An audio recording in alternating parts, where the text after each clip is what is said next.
नमस्कार दोस्तों, एक बार फिर स्वागत है आपका एग्री फेयर क्लासेस के नए लेक्चर में, जिसमें हम बात करने वाले हैं क्रॉप प्रोडक्शन के अंदर कल्टीवेशन प्रैक्टिसेस, मेजर क्रॉप्स के बारे में। अलग अलग क्रॉप्स के बारे में इसमें हम बात करने वाले हैं। कौन कौन सा क्रॉप्स जो होता है किस सीजन्स में होते हैं, कौन से किस क्रॉप्स में कौन से डिजीज लगते हैं, क्या यील्ड्स होता है, कितने सीड रेट्स होते हैं, कहाँ पे कौन सा क्रॉप्स को ग्रो किया जाता है और क्या क्या प्रमुख चीजें हैं जो लगती है। तो वीडियो को बिना स्किप हुए देखें। सबसे पहले हम ये समझेंगे कि इस वीडियो में हम क्या क्या देखने वाले हैं डिटेल में। तो सिलेबस के अकॉर्डिंग हम बात कर रहे हैं। पहले हम जानेंगे सीरियल क्रॉप्स के बारे में, पल्सेस के बारे में, ऑयल सीड्स के बारे में, कमर्शियल लेवल पे जो हम खेती करते हैं उसके बारे में बात करेंगे। फिर हम मिलेट्स और फॉरेस्ट क्रॉप्स के बारे में बात करेंगे। तो ये सारा चीजें हम इस वीडियो में बात करने वाले हैं। तो बिना स्किप के इस वीडियो को देखें और चैनल पे नए हैं तो प्लीज चैनल को सब्सक्राइब कर लें। चलिए सबसे पहले हम समझ लेते हैं इन सब चीजों को। तो राइस के बारे में समझेंगे। सबसे पहला है हमारा राइस, जिसमें हमने सीरियल क्रॉप्स में लिया है। तो आपको पता है राइस और पैडी दोनों के बीच में क्या डिफरेंस है। पैडी जो होता है वो फुल्ली पैक्ड कवर्ड जो होता है उसे हम कहते हैं पैडी। और वही उसके ऊपर से हम जो कवर हटा देते हैं, उसके ऊपर से हस्क वगैरह हट जाता है, उसके बाद जो निकलता है इसे हम कहेंगे राइस। ठीक है, तो ये होगा पैडी और ये हो गया राइस। तो यही बस डिफरेंस है। आप राइस भी कह सकते हैं, पैडी भी कह सकते हैं। हालांकि ज्यादातर जो है आपको बुक्स वगैरह में ज्यादा क्वेश्चंस में आपको राइस ही देखने को मिलेगी। जो भी डिजीज निकलते हैं तो इसको राइस से डिनोट करके निकालेंगे। तो इसका साइंटिफिक नेम याद कर लीजिए। हिंदी में से हम धान कहते हैं, ठीक है। और राइस को तो हम ऐसे चावल कह देते हैं हिंदी में, आपको पता है। तो आपको पता होगा कि इसका साइंटिफिक नेम होता है ओराइजा सैटिवा, जो इसको आपको याद करके रखना है। ये क्वेश्चन पूछ लेते हैं कई दफा, ठीक है। इसके फाउंडेशन सोइंग के बारे में समझ लेते हैं। सबसे पहले समझते हैं कि कैसे जो है इसकी खेती की जाती है। मुझे नहीं पता कि मोस्ट ऑफ द स्टूडेंट्स या फिर जो लोग आप देख रहे हैं, आपको पता होगा कि इसकी खेती कैसे की जाती है। आपने हो सकता है कि आपने सुना होगा इसकी खेती कैसे की जाती है। कुछ लोग हो सकता है कि खेती की भी हो, लेकिन मुझे यकीन है कि बहुत सारे लोगों को नहीं पता होगा। तो आपको बता दूं, खेत का जो है वो एक खेत का मुआयना किया जाता है ऐसे जगह जहां पे अच्छे से सनलाइट पहुंच सके, अच्छे से वो कवरेज हो, उसकी घेराबंदी की जा सके, मतलब इसकी बाउंड्री बांध दिया जा सके और वो समतल हो। मतलब ऐसा ना हो कि कहीं पे ज्यादा ऊंचा है कहीं पे नीचा है, मतलब अनइवन नहीं होना चाहिए। ठीक है, तो ऐसा हम एक प्लेन सरफेस देखते हैं, मतलब ऐसा प्लॉट देखते हैं, ऐसा खेत देखते हैं जिसकी बाउंड्री बांध करके इसमें पानी भरते हैं और इसे पॉडलिंग करते हैं। ठीक है, मतलब उसे अपने आसान भाषा में कहे तो हम इसका क्या करते हैं, तो कदवा करते हैं। ठीक है, कदवा इसको बोलते हैं अपने भाषा में। तो इसकी हम क्या करेंगे, पानी डाल करके मिट्टी के साथ इसको क्या करेंगे, मिलाएंगे। और जब ये दलदली हो जाएगी, मचाई बन जाएगी, तो इसके अंदर हम पिंचिंग से, ठीक है, ये हमारा हो गया फिंगर, ये हो गया हमारा फिंगर, ठीक है, मान लीजिए ये हाथ है हमारा, और ये हमारा हो गया इसके बीज, और इसके इसमें हम शो करते हैं, इसमें डाल करके हम इसको ऐसे बंद कर देते हैं गैप। ठीक है, तो ये फिंगर टिप से हम इसको क्या करते हैं, लगाते हैं, ताकि ऐसे सिर्फ अगर हम डाल देंगे, इसको अंदर इजेक्ट कर देंगे तो ये वापस से पानी के ऊपर तैरने लगेगा। ठीक है, उसको अंदर रहेगा नहीं। तो जब पानी रहता है तभी में इसकी हम शो करते हैं। और आपको पता होगा कि डायरेक्ट हम क्या करते हैं, धान को हम इसमें नहीं फेंकते हैं। इससे हम पहले क्या करते हैं, सीड बेड प्रिपेयर करते हैं और वहां पे छोटे से एरिया में हम क्या करते हैं, इसके बीज को बोते हैं। और जब ये इतना बड़ा बड़ा जब हाइट हो जाता है इसका, मतलब 4 इंच से 5 इंच तक हो जाते हैं, 6 इंच या फिर क्या लेके 7-8 इंच तक जब हो जाते हैं, तो इसमें से निकाल करके फिर हम इसे ट्रांसप्लांट करते हैं। और राइस में ट्रांसप्लांटिंग होता है, ये हमेशा आप ध्यान रखिए, ये क्वेश्चन पूछे जाते हैं। ठीक है, अब इसमें क्या होता है, तो ये टॉप सॉइल जो होता है इससे हम मड बनाते हैं, मतलब कि कदवा करते हैं इसको, जो 5 से 10 सेंटीमीटर तक स्टैंडिंग वाटर इसमें अवेलेबल रहते हैं, 5 से 10 सेंटीमीटर। ठीक है, ये ध्यान रखिएगा, इतना पानी रहना ही चाहिए उसमें। ये टॉप सॉइल होता है, इसके ऊपर ये खेती की जाती है। इसके नीचे का जो सॉइल होता है इम्परमेबल हार्ड पैन होता है, जो कि वाटर लॉस करने से प्रिवेंट करता है, या फिर इसकी जो रूटें हैं वो नीचे जाने से रोकती है इसको। ठीक है, तो ये हमारा एक लेयर है जिसपे हम खेती करते हैं। सीड ट्रीटमेंट यानी कि बीज का उपचार क्या करते हैं, तो सोक करते हैं वेबस्ट्रीन में, फंगीसाइड में सोक करते हैं इसको, और उसके बाद ही हम लगाते हैं। टाइम और मेथड क्या है, तो खरीफ क्रॉप और मानसून सीजन में इसकी नर्सरी बनाई जाती है, जो कि जून में ट्रांसप्लांट किया जाता है। दैट मीन्स कहने का मतलब ये है कि अभी जैसे कि जून में हो रहा है, तो आप 1 महीना लेकर के चलिए इसको, बिफोर अ मंथ आपको इसकी प्रैक्टिसेस करनी पड़ेंगी, ठीक है। 40 to 50 kgs पर हेक्टेयर आपको ट्रांसप्लांटिंग के लिए लगती है और ब्रॉडकास्टिंग के लिए डायरेक्ट 100 kg पर हेक्टेयर लगती है। तो ब्रॉडकास्टिंग में बहुत सारे ऐसे सीड होते हैं जो जर्मिनेट नहीं करते हैं और अच्छी आपको फसल चाहिए तो मैक्सिमम जो होता है, मैक्सिमम ट्रांसप्लांटिंग के थ्रू ही राइस को क्या किया जाता है, शो किया जाता है। और ये तभी होता है जब आपके पास बहुत बड़ा खेत हो, जब जहां पे आपको लगे कि ये जो है वो मुमकिन नहीं हो पा रहा है हमारा कि हम ट्रांसप्लांट कर सके, तो इस केस में क्या होता है, हम सीड की ब्रॉडकास्टिंग करते हैं ओपन हैंड थ्रू, ठीक है, ब्रॉडकास्टिंग कराते हैं जब जुताई होती है तभी। तो ये ऐसा फैक्टर है जिसको हम मतलब जल्दी तो यूज नहीं करते हैं क्योंकि आपको पता है ज्यादातर जो है ट्रांसप्लांटिंग ही होती, ठीक है।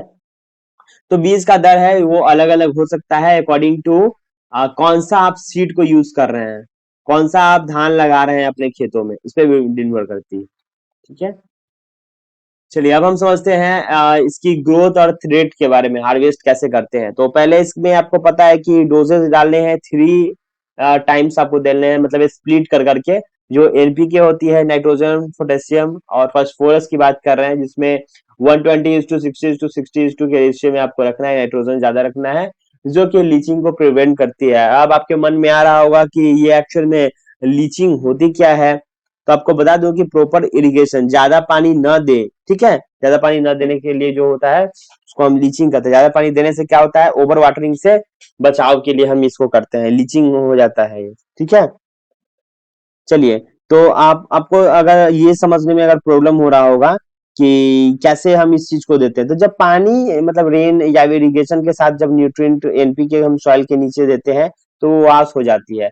तो इसके लिए आपको 3 बार में आपको देना है, ठीक है, स्प्लिट करके देना है। बायो फर्टिलाइजर जो है इसमें हमारा काम करती है ब्लू ग्रीन अलगी के काम करती है, जो कि अजोला होता है, उसको भी हम क्या करते हैं, इसके खेतों में डाल देते हैं, ठीक है। हर जगह हर लोग ये अप्लाई नहीं करते हैं, लेकिन आप इसे करेंगे तो इसकी आपकी पैदावार ज्यादा होगी। थ्रेड्स क्या होता है, तो वीड्स इसमें जो है बुटचलोर करके इसमें प्री इमरजेंस आपको स्प्रे करना पड़ेगा वीड को मारने के लिए, इसमें वीड्स भी होते हैं उसके लिए, क्योंकि इसमें आपकी वीडिंग करना थोड़ा सा डिफिकल्ट हो जाता है, ठीक है।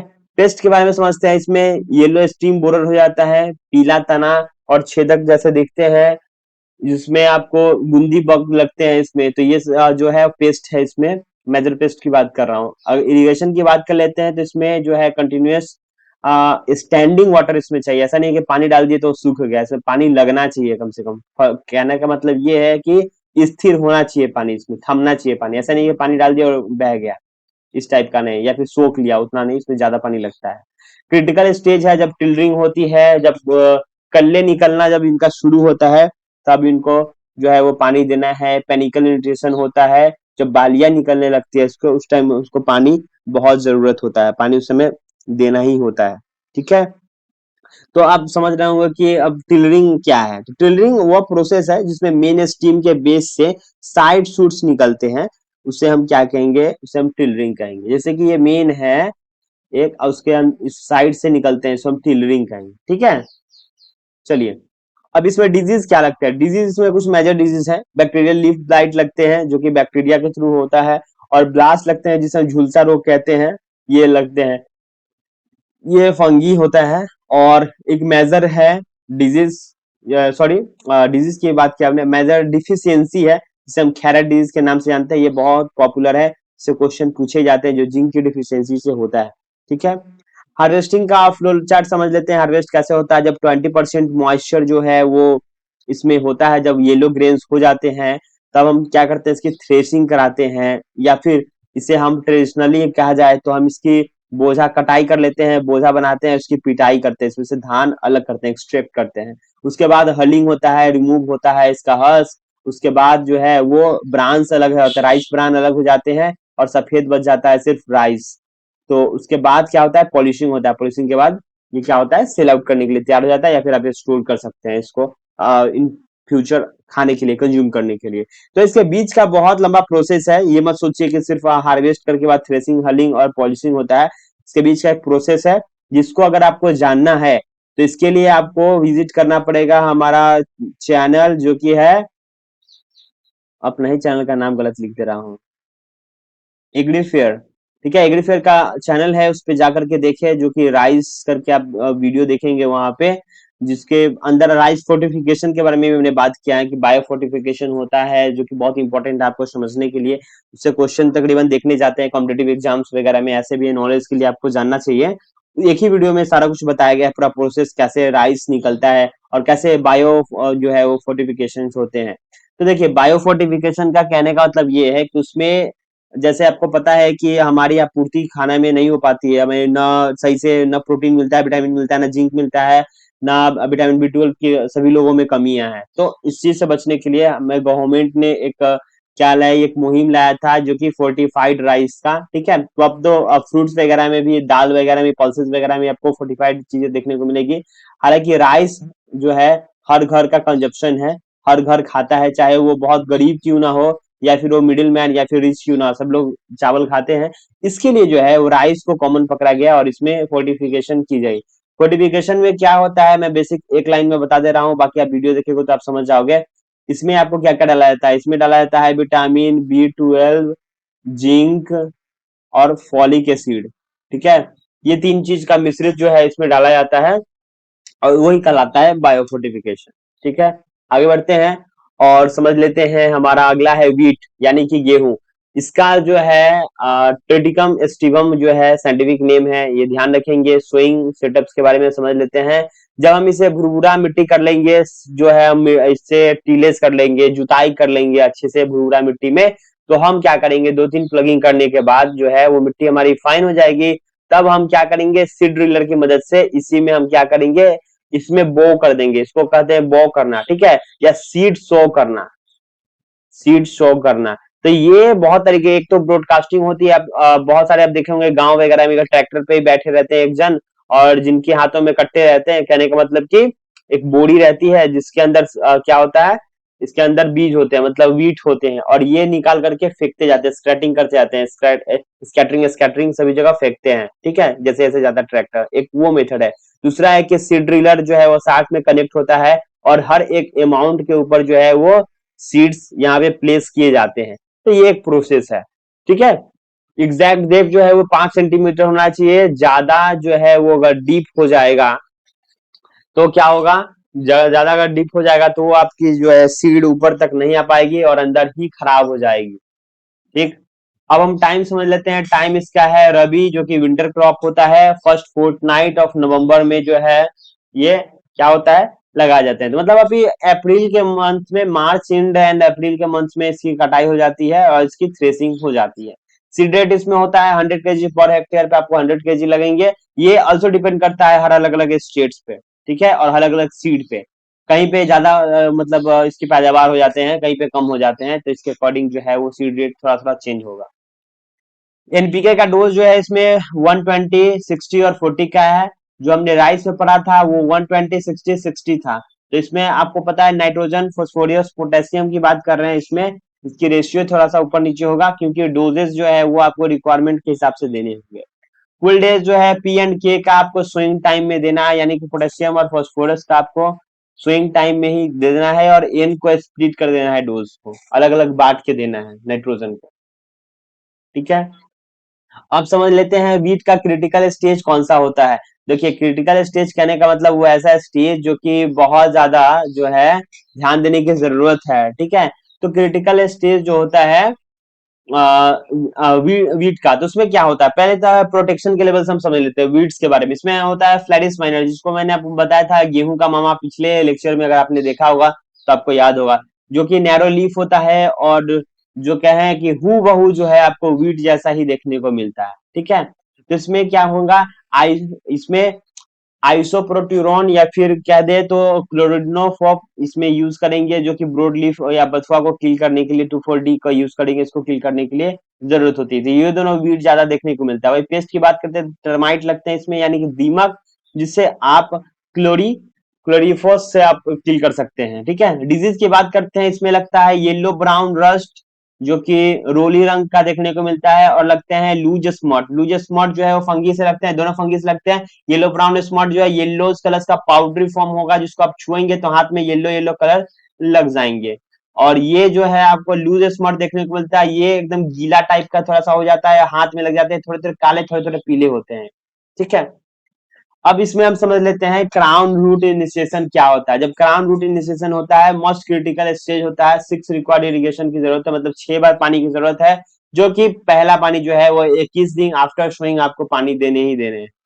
हार्वेस्ट और स्टोरेज की बात कर लेते हैं। हार्वेस्ट होगा अप्रैल के मंथ्स में, ठीक है, मतलब अगर आप वीडियो अभी देख रहे हैं तो अभी हार्वेस्ट आपका अगल बगल आप देख रहे होंगे गाँव में, तो गेहूं की जो है वो कटाई हो गई है। ठीक है, अभी मई आ गया है, तो आपको पता है कॉम्बाइन हार्वेस्टर से इसकी कटाई हो जाती है। अगर खेत में ही आपको कटिंग कराना है और साथ में हार्वेस्ट करा लेना है तो कॉम्बाइन हार्वेस्टर का यूज करेंगे, नहीं तो एक हार्वेस्टर अलग आता है और उसके बाद इसको हार्वेस्ट कर देते हैं। या फिर अगर आप छोटे पैमाने पे अगर आपकी खेती है तो आप क्या करते हैं, हैंड सिकल के द्वारा आप इसको कट कराते हैं, मतलब जो हसुआ होता है, हसुआ के थ्रू इसको काटा जाता है और फिर इसकी दौनी होती है अलग से। तो ये है। इसमें जब आपको पता है कि स्टोर कब करना है, तो सिलॉस जो है मिनिमम 10% अगर मॉइस्चर रहता है तभी आपको क्या करना है, ग्रेन को स्टोर करना है, और प्रिवेंट करना है आपको ग्रेन विविल से, जो घून वगैरह लग जाते हैं उससे बचाव के लिए आपको मॉइस्चर ज्यादा होने की जरूरत नहीं। ज्यादा मॉइस्चर होगा तो ऑब्वियसली आपको जो है वो डैमेज करेगा विविल। अब समझ लेते हैं जो पार्ट 2 में हमारा पल्सेस। पल्सेस में मतलब दलहन के बारे में हम समझेंगे, इसमें क्या आता है, तो पहले हम समझेंगे ग्राम के बारे में यानी कि चना के बारे में। और जो है सीड ट्रीटमेंट बहुत ज्यादा जरूरी है, किसका, राइजोबियम जरूरी है। Seed treatment with rhizobium bio fertiliser जो है हमारा, इसके साथ सीड ट्रीटमेंट जरूरी है।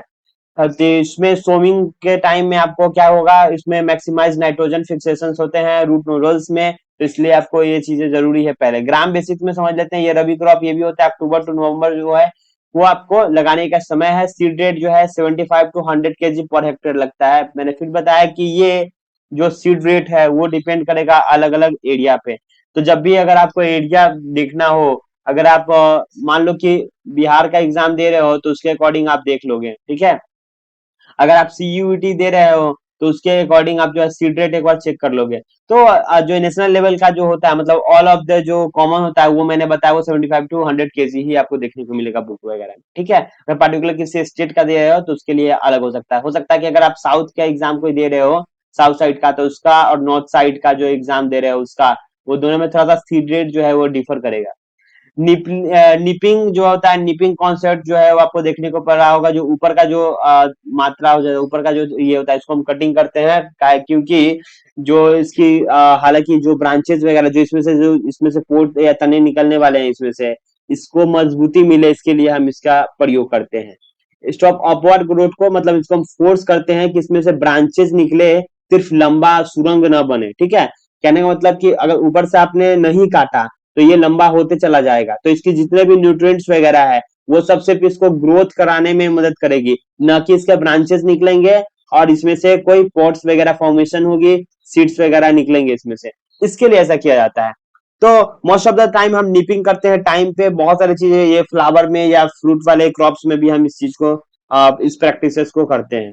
ठीक, अब क्या होता है इसमें थ्रेट, आपको क्या क्या चीजें, तो हाईली जो है सस्टेबल होता है ग्राम पोर्ट बोरर से, जो कि हेलिकोबर्मा आर्मीजेरा करके इसका क्या है, इसका साइंटिफिक नेम है, आपको याद होगा। ग्राम पोर्ट बोरर जो है एक कॉजल और सॉरी, इसका जो कॉमन नेम है ये, और ये साइंटिफिक नेम है। तो जो आपको याद करना पड़ेगा, ये जो मेजर मतलब टेस्ट में आता है इसको। ठीक है, डिजीज में बात करते हैं, इसका विल्ट लग जाता है, मतलब जो उकटा रोग कहते हैं फंगी की वजह से। विल्ट मतलब क्या हो जाता है, ये सूखने लगता है, इसकी पत्तियां जो है ना जलने लगेगी। ठीक है, विल्टिंग हो जाती है इसमें। आईपीएम की बात करेंगे, इंटीग्रेटेड पेस्ट मैनेजमेंट की, जिसमें आपको फेरोमोन ट्रैप्स लगाना पड़ेगा, और एनपी भी जो है न्यूक्लियर, इसमें आपको न्यूक्लियर पोलीहाइड्रोसिस वायरस जो इसमें लगता है, इससे बचाव आपको करना पड़ेगा। फेरोमोन ट्रैप्स जो होता है एक तरीके का ऐसा ट्रैप होता है जिसमें जिसमें हम हार्मोनल, जिसमें हम क्या कहते हैं,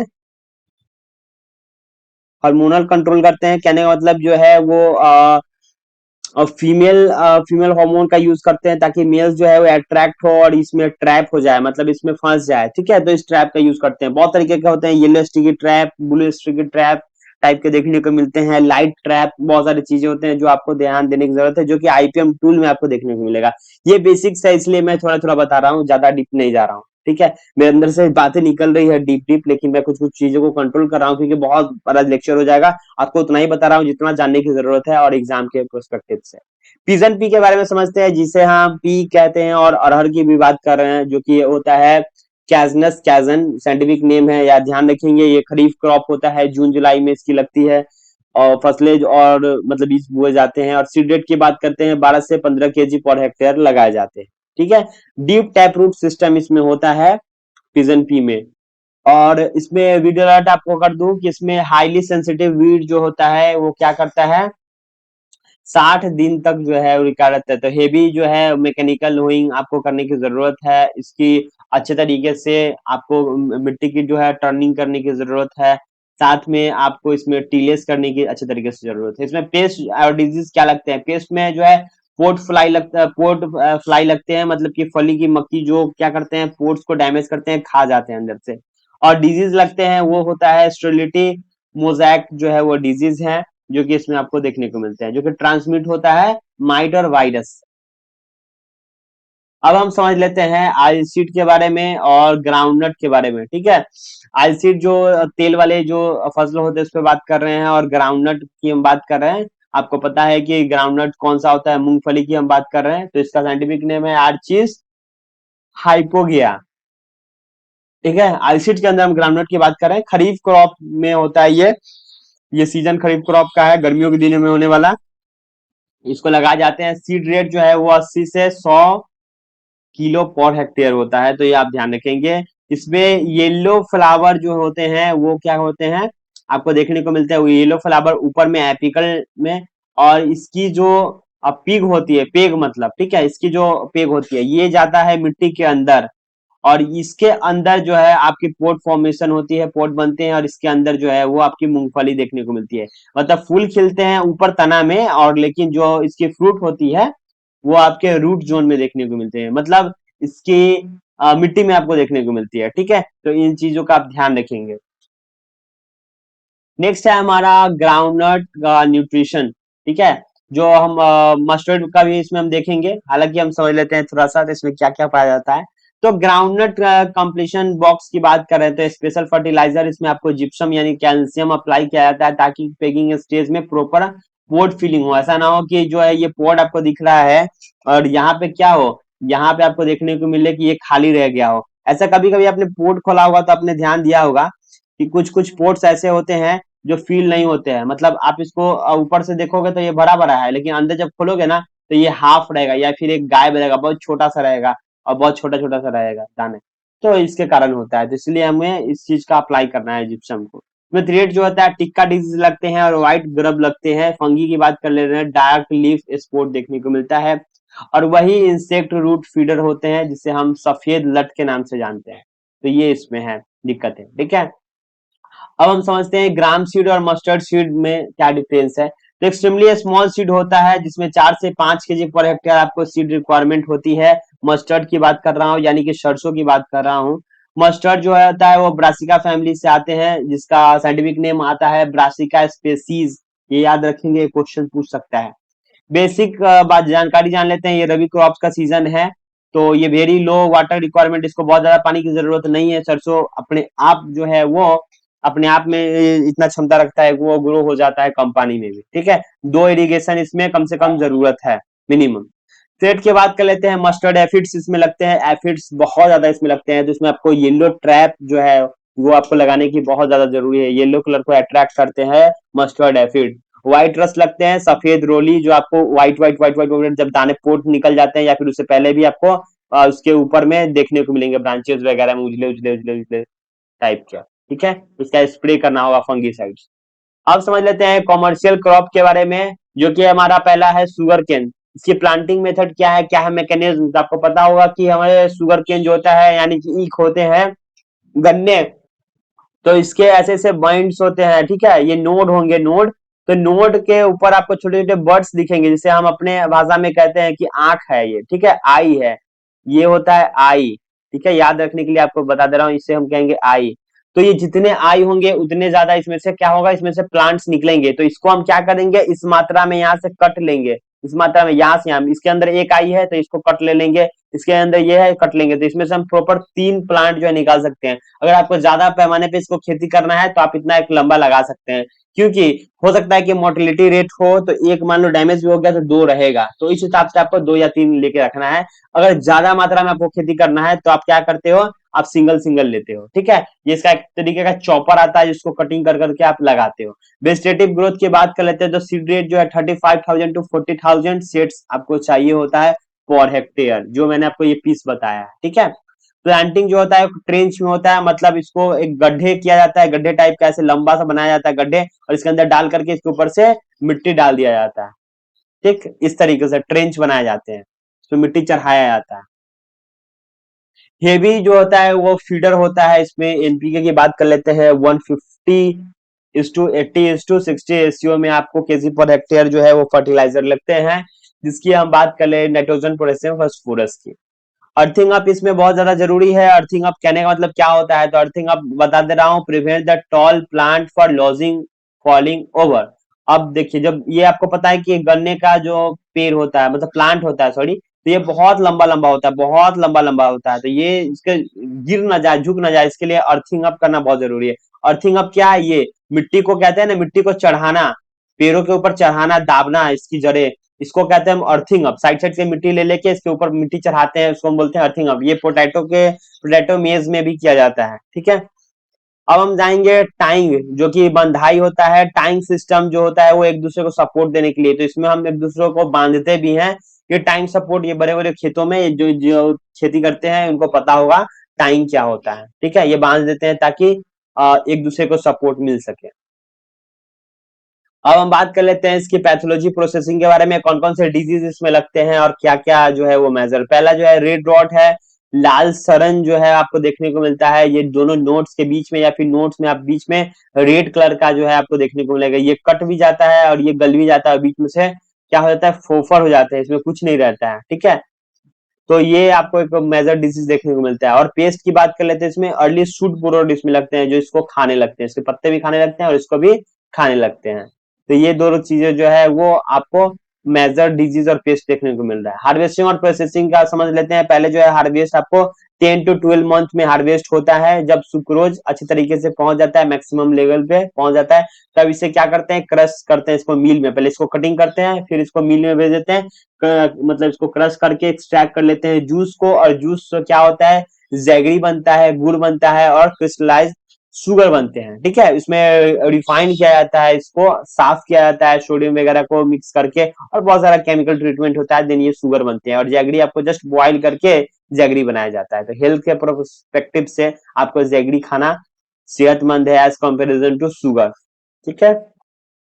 चलिए आगे हम समझ लेते हैं कॉटन के बारे में। कॉटन यानी कि कपास की बात कर रहे हैं, इसका साइंटिफिक नेम है गॉसिपम स्पेसीज, जो कि बहुत ज्यादा जो है वो कॉटन हमारा क्या है, बहुत चर्चित में है। कॉटन इसलिए है क्योंकि इसकी खेती जो होती है बड़े पैमाने पे होती है, और इसमें जो है हाइब्रिड वैरायटीज जो है वो हमारा है बीटी कॉटन, ठीक है। और एक है देसी कॉटन। तो बीटी कॉटन जो है वो 2-3 केजी पर हेक्टेयर ही लगती है, और देसी कॉटन की बात करें 15 से 20 केजी पर हेक्टेयर लगती है। हालांकि थोड़ा से महंगे होते हैं बीटी कॉटन, तो इसको आप ध्यान में रखेंगे जब भी कॉटन का जो ये ग्रो किया जाता है, तो इसकी ये भी आपको ट्रेंचिंग और अर्थिंग अप टाइप का किया जाता है, ताकि इसके प्लांट्स जो है वो बने रहें, अच्छे तरीके से पकड़े रहें जड़ें, ठीक। कॉटन में क्या लगता है, इसमें आईपीएम कंट्रोल करने की जरूरत है। थ्रेड क्या है, तो बॉलवर्म से बचने की बहुत जरूरी है। बॉलवर्म जो होता है पिंक बॉलवर्म, स्पॉटेड और अमेरिकन इसमें आपको देखने को मिलता है, जो कि बहुत खतरनाक होती है। आईपीएम कंट्रोल की बात कर लेते हैं, तो जब आप बीटी कॉटन लगाते हैं जनरली जो है वो मॉडिफाइड होती है, बायोलॉजिकल कंट्रोल करने की जरूरत होती है, जो कि किल वर्म ऐसे ही कर देता है, मतलब जो बॉलवर्म है उसको मार देता है, ठीक है। तो बहुत सारे पेस्ट वगैरह से बचने के लिए ब्यूटी कॉटन को इंट्रोड्यूस किया गया था कि ज्यादा उसमें लगते थे। पोस्ट हार्वेस्ट प्रोसेसिंग की बात कर ले रहे हैं, तो सबसे पहले आपको रॉ हार्वेस्ट कर लेना है। कॉटन बॉल्स को गिनिंग करने के लिए भेजना है, जो कि ओटाई होता है, मतलब इसमें से रुई जो है वो निकाले जाते हैं, इसमें से तोड़े जाते हैं, इस रुई को अच्छे तरीके से भूना जाता है, और उसके बाद इसमें से व्हाइट लिंट फाइबर निकलते हैं और कॉटन सीड्स को अलग किया जाता है। तो ये है इसका प्रोसेस। अब समझ लेते हैं मिलेट्स के बारे में और फोरेज के बारे में। मिलेट्स और फॉरेस्ट के बारे में। मतलब मोटे अनाज के बारे में समझेंगे और चारा के बारे में समझेंगे। मोटे अनाज आपको पता है कि मोटे अनाज हमारे हेल्थ के लिए कितना बेनिफिट है। पुराने टाइम में मोटा अनाज ज्यादा कंज्यूम किया जाता था एज कम्पेरिजन टू अभी। अभी जो है हम जो ट्रेडिशनल चीजें थोड़ा सा कम कम कर दिए हैं। अभी अब जो वेस्टर्न चीजों पे ज्यादा फोकस कर रहे हैं, या फिर कह सकते हैं कि हमने एक चीजों को अपना लिया है, व्हीट और राइस पे ज्यादा हम लोग डिपेंडेंट है। तो अभी मोटा अनाज जो है वो कम हो गया, इसका पैदावार बहुत कम लोग खेती कर रहे हैं, क्योंकि इसका प्रॉफिटेबल इनको नहीं हो रहा था, इस चीजों को नहीं देखने को मिल रहा, क्योंकि मार्केट नहीं मिल रहा था। लेकिन अब जो है वो लोग सस्टेन कर रहे हैं, इस पे चीजें खरीद रहे हैं, अब महंगे महंगे बिक रहे हैं। तो इसकी खेती करना बहुत जरूरी है। हाईली ड्रॉप रेसिस्टेंट होता है, इसको कम पानी चाहिए, कम फर्टिलाइजर चाहिए, फिर भी ये ग्रो होता है। देखिए लगाने में बहुत ही ज्यादा अच्छा है, बहुत ही प्रॉफिटेबल है और खाने में भी अच्छा है। न्यूट्रिएंट सिक्योरिटी रिच होता है इसमें, कि आयरन, जिंक और कैल्शियम पाए जाते हैं। आगे बढ़ते हैं और समझ लेते हैं सोरगम के बारे में। तो सोरगम जो है हमारा एक मिलेट में आता है। इसमें खरीफ क्रॉप का है, जिसमें सीड रेट आपको 10 to 12 kg पर हेक्टेयर लगते हैं। पेस्ट जो है इसका मेजर, इसमें सूट फ्लाई लगते हैं, तने की मक्खी कहते हैं इसको। तो टॉक्सिसिटी वार्निंग दे दे रहा हूँ। यंग सोरगम प्लांट जो है वो HCN जो आता है प्रूसिक एसिड करता है। It is fatally poisonous to livestock. तो अगर आप सोरगम जो है, मतलब जो नए जो सोरगम निकलते हैं, नए प्लांट जो निकलते हैं, उसको आपको गाय वगैरह को नहीं खिलाना। मतलब ज्वार जो है, नए ज्वार को नहीं खिलाना जब बड़े हो जाते हैं तब, क्योंकि ये पॉइजनस होते हैं। तो हो सकता है कि लाइव स्टॉक जो आप खिला रहे हैं, गाय को, बकरी को, जो चारा के रूप में इसको खिला देंगे अगर सोरगम को, तो उनके लिए दिक्कत हो सकती है। ठीक है। Must be harvested for fodder only after flowering. जब आप फ्लावरिंग हो जाएगी, जब फूल निकल जाएंगी, उसके बाद आप हार्वेस्ट कर सकते हैं। चलिए आगे जान लेते हैं पर्ल मिलेट के बारे में। पर्ल मिलेट जो होती है वो भी खरीफ क्रॉप है। सीड रेट जो है 4 से 5 kg पर हेक्टेयर इसमें लगते हैं, जिसे हम बाजरा कहते हैं। और इसकी जो है मेजर डिजीज है, जो है इरगोट जो है मेजर डिजीज है। और इसमें जो आपको देखने को मिलता है इरगोट, ये लिक्विडी टाइप का, ब्राउनिश लिक्विडी टाइप का देखने को मिलता है, चिपचिपा टाइप का। अगर ये छूते हैं तो हाथ में ये लग जाते हैं, ये स्टिकी स्टिकी होते हैं। ठीक है। जो ईयर हेड इसको डैमेज कर देते हैं, जो भी ये पोर्ट्स वगैरह जो दिख रहे हैं इसके, जो जो जो छोटे छोटे जो दिख रहे हैं पोर्ट्स, उसको डैमेज कर देते हैं। डाउनी मिल्डी जो होता है वो सेकेंड मेजर फंगल थ्रेट है। डाउनी मिल्डी में ये पूरे खत्म हो जाते हैं। अब है हमारा बरसीम। बरसीम की बात कर रहे हैं, किंग ऑफ फॉडर क्रॉप्स, मतलब जो चारा का जो खेती करते हैं, तो चारा का जो है ये राजा है बरसीम हमारा, जिसका साइंटिफिक नेम है ट्राइफोलियम एलेक्जेंड्रिनम। ये आप ध्यान रखेंगे, इसका क्वेश्चन आ सकता है। किंग ऑफ फॉडर के नाम से जानते हैं, चारे का राजा इसको कहते हैं, जो कि लिग्यूमिनस विंटर क्रॉप होता है, रबी सीजन में इसको लगाए जाते हैं। फोडर जो होता है highly nutrition boost for cattle milk production, दूध बढ़ाने के लिए जो है बरसीम का हम लोग प्रयोग करते हैं, इसको हम खिलाते हैं चारे के रूप में। ब्रॉडकास्टिंग होता है इसका जो है जो ब्रॉडकास्टिंग अक्टूबर में होता है। सीड रेट की बात करते हैं 25 से 30 kg पर हेक्टेयर लगते हैं। सोइंग की बात कर ले रहे हैं, डे 50 फर्स्ट कट होते हैं, और एवरी 30 डेज पे आपको कटिंग कर रहे हैं। मतलब 4 से 5 बार आप आसानी से इसको कट कर लीजिएगा और ये ग्रो होते जाता है। ठीक है। इसके लिए ये बहुत ज्यादा जो है एक तरीके से बेनिफिट कह सकते हैं बरसीम की, कि कटिंग करने के बाद भी इंस्टेंट ग्रो होता है। चलिए इंटीग्रेटेड पेस्ट मैनेजमेंट के बारे में समझते हैं, IPM के बारे में। तो इंटीग्रेटेड पेस्ट मैनेजमेंट होता क्या है, तो देखिए, जहां बैक्टीरिया, फंगी, वायरस वगैरह होते हैं, जो पेस्ट अटैक्स होते हैं, जो कीड़े वगैरह होते हैं, उससे बचाव के लिए जो हम सारे ट्रीटमेंट्स अप्लाई करते हैं, उसे हम कहेंगे इंटीग्रेटेड पेस्ट मैनेजमेंट। और ये क्वेश्चन 100% आते ही आते हैं, तो दिमाग में रखेंगे। पहला होता है केमिकल प्रोसीजर, बायोलॉजिकल, मैकेनिकल, ये सब प्रोसीजर है जिसमें हम सीड ट्रीटमेंट काम करते हैं। इसमें हम बायोलॉजिकल ट्रीटमेंट करते हैं, बीटी कॉटन में फ्रेमन ट्रैप्स वगैरह लाते हैं। कल्चरल मैकेनिकल जो है हम इसमें अप्लाई करते हैं। तो ये सब जो मेथड है जिससे हम अपने डिजीज से अपने क्रॉप्स को बचाते हैं, या फिर इंसेक्ट पेस्ट से बचाते हैं, उसी को हम कहते हैं इंटीग्रेटेड पेस्ट मैनेजमेंट। ठीक है। अब समझ लेते हैं कि ये जो अभी आपको मैंने पढ़ाया है, जो भी आपको मैंने बताया है, जो भी चीजें, वो आपको कहाँ देखने को मिलेगा। इसका नोट्स नोट्स जो है आपको देखने को मिलेगा agrifear.in वेबसाइट है हमारा, यहाँ पे आपको देखने को मिलेगा। तो यहाँ से आप देख सकते हैं। और यहाँ से आप क्या करेंगे, यहाँ से आप ई बुक डाउनलोड कर सकते हैं। एग्रीकल्चर का बुक मिलेगा, BSc एग्रीकल्चर का बुक्स आपको देखने को मिलेगा, कुछ MSc के भी देखने को मिलेंगे। हालांकि यहाँ पे आर्टिकल्स वगैरह भी देखने को मिलेगा। तो प्लीज जाए और विजिट करें हमारी वेबसाइट agrifear.in, और इजी में, फ्री में एक्सेस करें। चलिए अब समझ लेते हैं मास्टर डाटा चीट शीट। ठीक है। मतलब जो अभी हमने पढ़ाया है उसको एक बार हम रिवीजन कर लेते हैं, ताकि आपको याद रहे। वीट में सीड रेट होता है 100 kg per hectare. Kilo per hectare है। आप ध्यान रखेंगे, जो भी हम बात कर रहे हैं केजी पर हेक्टेयर के हिसाब से बात कर रहे हैं। राइस में 40 to 50 जो है वो मतलब इसको ट्रांसफर करने के लिए, कहने का मतलब जो हम क्या करते हैं, एक तो मैंने दो चीजें बताया था, अगर डायरेक्ट आप स्विंग करते हैं, मतलब डायरेक्ट आप स्कैटरिंग करते हैं, उसमें 100 आपको लगेगा। अगर ट्रांसप्लांट करते हैं तो 40 to 50 केजी पर हेक्टेयर लगेंगे। ग्राम में है 75 to 100 लगेंगे, ग्राउंडनट में 80 to 100 लगेंगे, शुगर केन में 35K to 40K, यानी के दैट मीन्स 1000, ठीक है, तो इतने 1000 सीड्स लगेंगे आपको पर हेक्टेयर। कॉटन की बात कर ले रहे हैं तो 15 to 20 देसी के लिए लगेंगे, देसी कॉटन, और बीटी कॉटन के लिए 2 to 3 केजी ही लगेंगे, ठीक है। मस्टर्ड और 12 मिनट की बात कर ले, 4 से 5 जो है लोएस्ट रेट है, ठीक है। अब हम क्रिटिकल स्टेज समझ लेते हैं। सीआरआई स्टेज है जो कि 21 दिन पे आपको पानी देने हैं, इसके साथ साथ आपको एनपीके का डोज देना है 120, 60 और 40 के रेशियो में।